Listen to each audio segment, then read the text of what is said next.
Let's throw out a few numbers so we can put in perspective the NFL players taking a knee during the playing of the national anthem. Many say they are protesting against police treatment of blacks and racial discrimination. We might ask just how much sense their protest makes. According to the Washington Post, 737 people have been shot and killed by police this year in the United States. Of that number, there were 329 whites, 165 blacks, 112 Hispanics, 24 members of other races, and 107 people whose race was unknown. In Illinois, home to one of our most dangerous cities, Chicago, 18 people have been shot and killed by police this year. In the city itself, police have shot and killed 10 people and shot and wounded 10 others. Somebody should ask the kneeling black NFL players why they are protesting this kind of killing in the Windy City and ignoring other sources of black death. Here are the Chicago numbers for the ignored deaths. So far in 2017, there have been 533 murders and 2,880 shootings.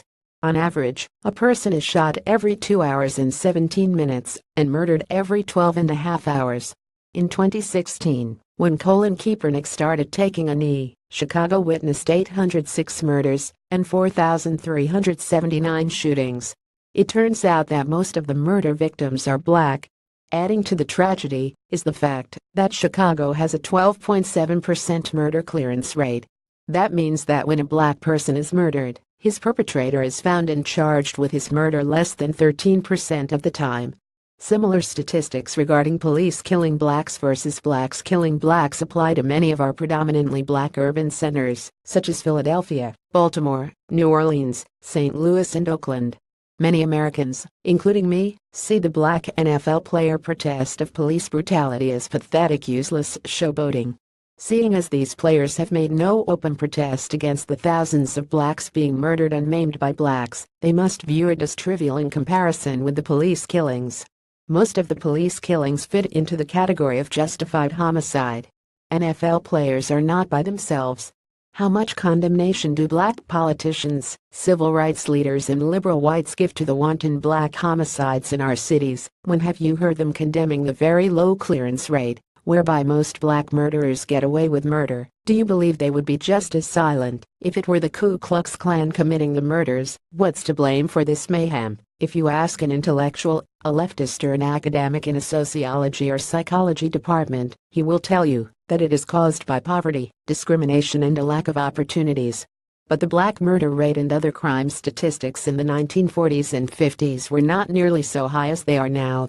I wonder whether your intellectual, leftist, or academic would explain that we had less black poverty, less racial discrimination, and far greater opportunities for blacks during earlier periods than we do today.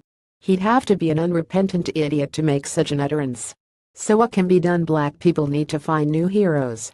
Right now, at least in terms of the support given, their heroes are criminals such as Baltimore's Freddie Gray, Ferguson's Michael Brown, and Florida's Trayvon Martin. Black support tends to go toward the criminals in the community, rather than to the overwhelming number of people in the community who are law-abiding. That needs to end. What also needs to end is the lack of respect for and cooperation with police officers.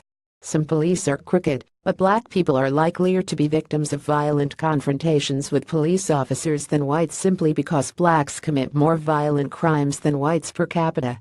For a race of people, these crime statistics are by no means flattering, but if something good is to be done about it, we cannot fall prey to the blame games that black politicians, black NFL players, civil rights leaders, and white liberals want to play.